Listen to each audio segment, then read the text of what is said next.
সম্মানিত ভাই ও বন্ধুরা, আসসালামু আলাইকুম। দেশ ও প্রবাস থেকে যারা আমাদের ভিডিওটি দেখেন তাদেরকে আন্তরিক শুভেচ্ছা ও অভিনন্দন। আপনারা স্ক্রিনে দেখতে পাচ্ছেন আজকে কি মাছ চাষ সম্পর্কে আলোচনা করব। আপনারা স্ক্রিনে যে মাছটি দেখতে পাচ্ছেন এটি অরিজিনাল হাইব্রিড মাগুর মাছের পোনা। এটি অরিজিনাল চকলেট কালার হাইব্রিড মাগুর মাছের পোনা। এই মাছটি পুকুরে কতগুলা মাছ চাষ করতে পারবেন ও এই মাছটিকে কতদিনে বাজারজাত করতে পারবেন, এই মাছটি কতটুকু ওজন আনতে পারবেন 3 মাসের ভিতরে, তা কিছু গুরুত্বপূর্ণ আলোচনা করব এই ভিডিওর মাধ্যমে। আপনারা সম্পূর্ণ ভিডিওটি লক্ষ্য করে দেখেন। তা ভিউয়ার্স, এটি 2025 সালের নতুন বছরের নতুন পোনা।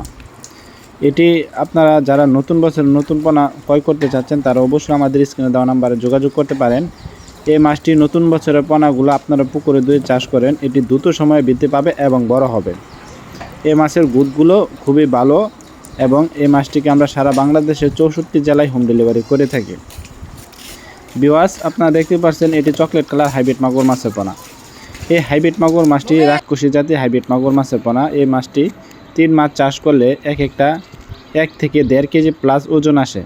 এটি খাবারের উপরে ডিপেন্ড করে আপনার ওজন কতটুকু বাড়বে। তা ভিউয়ার্স, এই হাইব্রিড মাগুর মাছটিকে যত বেশি খাওয়াবেন তত দ্রুত বৃদ্ধি পাবে এবং বড় হবে। তা ভিউয়ার্স, আপনারা এখন স্ক্রিনে যে মাছটি দেখতে পাচ্ছেন এটি পুরা 3 ইঞ্চি থেকে 3.5 ইঞ্চি সাইজের হাইব্রিড মাগুর মাছের পোনা। এটি চকলেট কালার হাইব্রিড মাগুর মাছের পোনা। আপনারা যারা অরিজিনাল হাইব্রিড মাগুর মাছের পোনা খুঁজছেন তারা অবশ্যই আমাদের স্ক্রিনে দেওয়া নাম্বারে যোগাযোগ করতে পারেন। এই সারা বাংলাদেশে 64 জেলায় এই মাছটি আমরা সারা বাংলাদেশে হোম ডেলিভারি করে থাকি।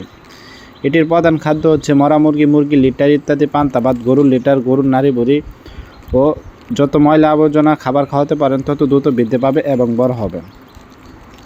এই হাইব্রিড মাগুর মাছ চাষ করে পুরাতন চাষি ও নতুন চাষি যে কোনো চাষিরা এই মাছ চাষ করে অধিক লাভবান হতে পারবেন। যেমন এই হাইব্রিড মাগুর মাছটি এত সহজে মারা যায় না, রোগবেলায় খুবই কম। এই মাছটি চাষ করে কোনো লসের সম্ভাবনা নাই। এই মাছ চাষ করলে 100% চাষিরা লাভবান হতে পারবেন। কারণ হলো এই মাছটি রাক্ষসী জাতির হাইব্রিড মাগুর মাছের পোনা। এটি অল্প খরচে চাষ করে স্বাবলম্বী হওয়া সম্ভব। আজকের ভিডিওটি এই পর্যন্তই। আল্লাহ হাফেজ।